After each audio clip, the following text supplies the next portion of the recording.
Habari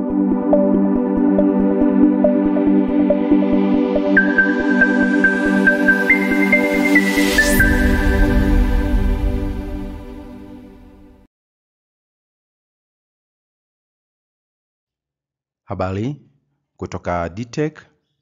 Leo ninakusogezea mbinu za kujihami na dereva mwingine anayejaribu kuendesha upande wako. Hii ni katika mwendelezo wa vipindi vyetu vya udereva wa kujihami.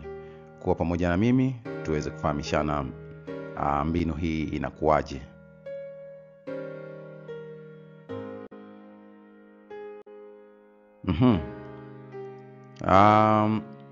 Hizi ni mbinu ambazo dereva anapaswa kuzitumia wakati dereva mwingine anajaribu kuendesha upande usio wa kwake, au kwa Kiingereza tunaita ni wrong roadside driving, ili kujihami na tatizo lolote ambalo linaweza kutokea na kumsababishia ajali ya barabarani. Sasa ni mbinu gani ambayo unapaswa kuitumia? Iwapo dereva huyo anavuka mstari wa katikati ya barabara ili kuja upande ambao wewe upo, ambao ni upande wa kushoto, cha kwanza punguza mwendo. Lakini cha pili, jaribu kumpatia tahadhari kwa kumpigia honi mara kadhaa na kumwashia taa kubwa ya tahadhari. Kama hana tatizo jingine na anaweza kusikia tu vizuri, basi atakusikia mapema na ataweza kurudi kwenye eneo lake.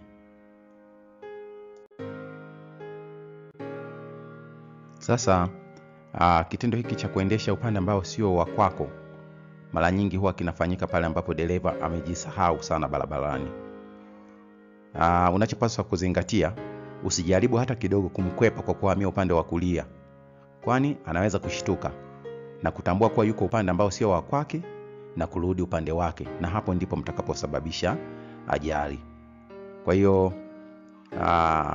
punguza mwendo, simama, tulia upande wako, mwashie taa, piga na honi, akishtuka atarudi upande wake.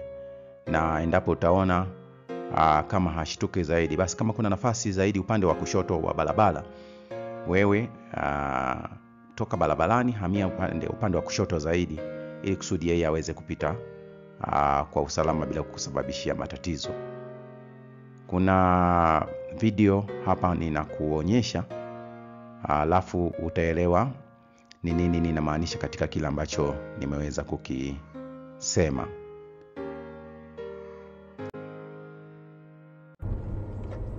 Sasa hapa kuna rafiki huyu anaendesha, lakini hebu jaribu kuangalia hapo mbele, kuna jamaa anakuja. Kwa hiyo ukimuona namna hiyo, unapaswa kupunguza mwendo, mwashie taa, piga na honi. La, unaona baada ya kupigiwa honi na kuwashwa taa, amerudi upande wake. Kwa hiyo hapo imagine na wewe ungehamia upande wa kulia kumkwepa, basi unaona ukihamia upande wa kulia, maana yake tayari mnatengeneza ajali ya kugongana uso kwa uso. Kwa hiyo unachopaswa kufanya ni kupunguza mwendo, mpigie honi mara kadhaa, muwashie taa. Halafu ukiona bado hajakuona na anaendelea kuja, wakati wewe tayari ukiwa umeshapunguza mwendo, angalia kwa mfano upande huu wa barabara kuna nafasi kubwa, basi kwa sababu ni salama, wewe ingia upande huu wa kushoto, mwache yeye aweze kupita, asikusababishie matatizo. Kwa hiyo ndio mbinu ya kujihami na dereva ambaye anaendesha upande ambao sio wa kwake.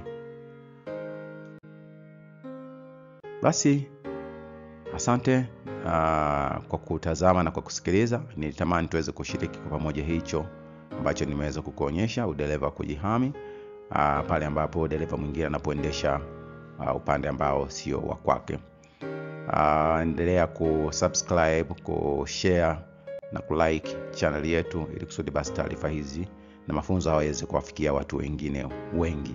Lakini kama una ujumbe unahitaji kushiriki pamoja na sisi, una swali, basi unaweza kutuma swali lako au ujumbe wako kupitia namba yetu ya WhatsApp kama inavyoonekana hapo kwenye screen yako.